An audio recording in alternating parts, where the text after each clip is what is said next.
안녕하세요. 여라요가입니다. 오늘은 발목 염자, 발목을 삐었을 때에 대해서 이야기를 해보도록 하겠습니다.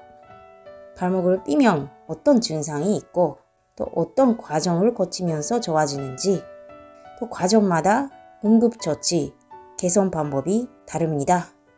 이런 것들에 대해서 설명드리고, 그리고 부상을 입은 지 6개월이나 1년 지났는데 가끔씩 발목이 아프거나 시끈거리거나 이런 분들 꽤 있습니다. 이런 통증도 왜 생기는지, 어떻게 하면 좋은지에 대해서도 설명드리고, 다음 영상에서는 함께 운동을 하는 영상을 올리도록 하겠습니다. 먼저 발목을 삐면 병원에 가서 엑스레이나 초음파로 정확한 진단을 받는 게 좋습니다. 엑스레이로는 인대 손상 외에 골절이 있는지 없는지를 확인할 수가 있고, 또 초음파 같은 기계에서는 인대의 손상이 부분적으로 파열이 되어 있는지 아니면 완전히 파열이 되어 있는지까지 진단할 수가 있습니다. 골절이 있는 경우에는 또 대처 방법이 많이 달라지기 때문에 오늘은 골절이나 다르게는 없고 인대 손상만 있는 경우에 한해서 설명드리겠습니다. 보통 발목을 삐면 90% 이상 팔의 안쪽으로 들어가고 바깥쪽이 늘어나는 내반 염자가 생기는 경우가 많습니다.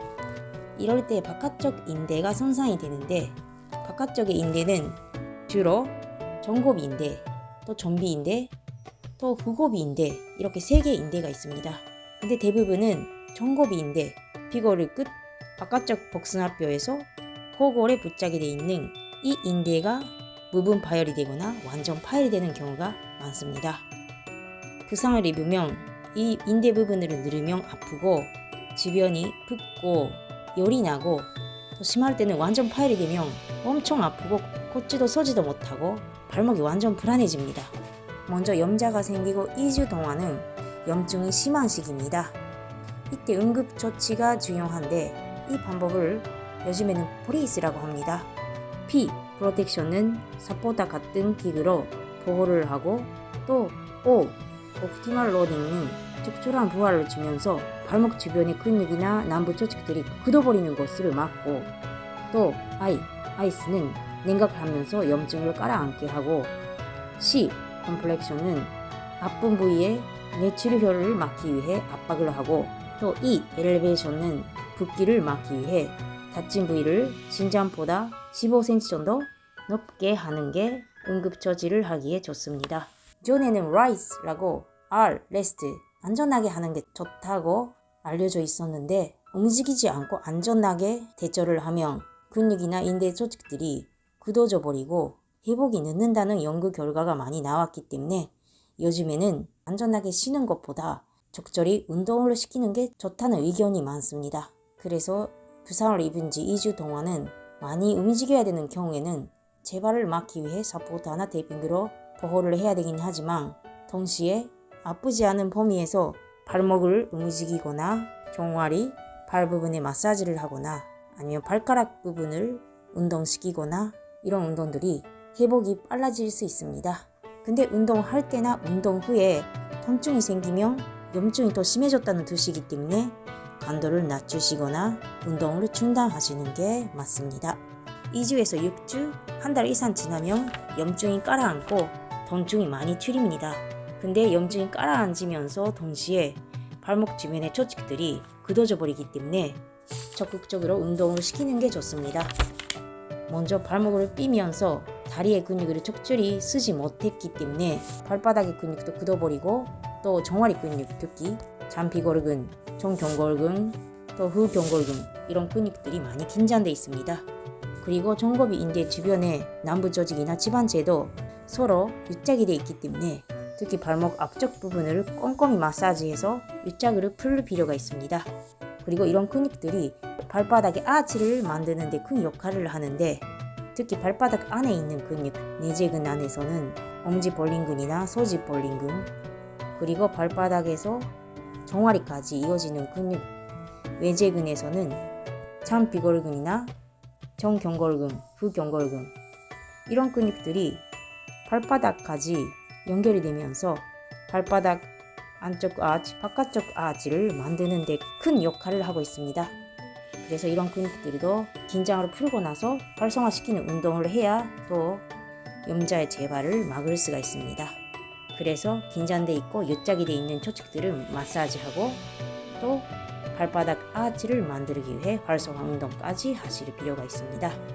또 염자가 생기고 나서 6개월, 1년 이상 지났는데 아직까지 가끔 아프시다 하신 분들은 발목이 틀어지거나 아니면 조직들이 유착이 되어 있는 가능성이 높습니다.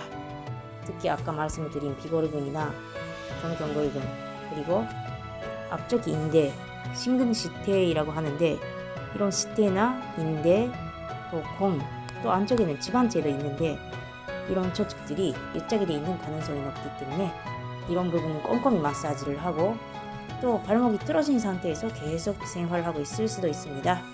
특히 비거리근이랑 후경골근은 바깥쪽, 안쪽에서 발을 안전하게 잡으면서 발바닥 아치를 유지하고 발목을 안전하게 잡아주고 있습니다. 예를 들면 후경골근이 과긴장이 되고 또 잔비거리근이 약해지면 발목을 안쪽으로, 그걸 내반이라고도 하는데 틀어지게 만들 수도 있고 또 서 있거나 걸을 때 발목에 불안정이 생기면서 발목의 미세한 움직임을 조절하지 못하게 될 수도 있습니다. 그래서 발바닥 아치를 만들거나 아니면 발목의 균형을 조절하는 근육들의 활성화가 꼭 필요합니다. 그리고 발목을 펴고 굽히고 적조, 적배, 이 가동 범위가 염자 후에 잘 안 나오게 되는 경우도 있습니다. 염자로 정거비 인대가 손상이 되면 발목이 불안해지면서 예를 들면 발목을 굽힐 때 이표, 코골이 안쪽으로 들어가면서 발목이 잘 굽히게 되는데 염자로 이런 정고비 인대가 손상이 되면 발목이 불안해지면서 코골이 앞으로 밀리게 되고 발목을 굽힐 때 안쪽으로 잘 안 들어가게 되는 경우가 있습니다. 인대는 크게 손상이 되면 회복이 잘 안 되기 때문에 이럴 때는 이 정고비 인대 대신에 이런 앞쪽에 있는 근육들로 발목을 잘 안정화시키고 발목을 굽히고 펼 때도 정상적으로 코골이 잘 움직일 수 있도록 해야 되는데 인대도 잘 회복이 안 되고 이런 근육 상태도 안 좋으면 코골이 정상적인 움직임을 잘 못하게 됩니다. 또 코골이 안쪽으로 들어가면서 발목을 굽힐 때 뒤쪽에 있는 잔모지 긁은 이 근육이 코골 뒤쪽에 있다 보니까 발목을 굽히고 펴고 할 때 유연하게 늘어났다가 돌아오고 해야 되는데 이 잔모지 긁은이 타이트해지면 코골이 안쪽으로 들어가지 못하게 되고 발목의 가동 범위가 잘 안 나오게 됩니다. 그래서 발목을 굽히는 적배 가동 범위가 좁으신 분들은 아무래도 보행 패턴이 깨지면서 여러 통증을 일으킬 수가 있기 때문에 발목 주변의 근육들의 활성화 또 특히 잔모지 긁은 이런 근육들의 유연성을 기를 필요는 있습니다. 오늘은 발목 염자에 대해서 전반적으로 설명을 드렸습니다. 다음 영상에서는 오늘 설명드린 운동을 함께하는 영상을 올리도록 하겠습니다. 오늘은 이상으로 마치겠습니다. 감사합니다.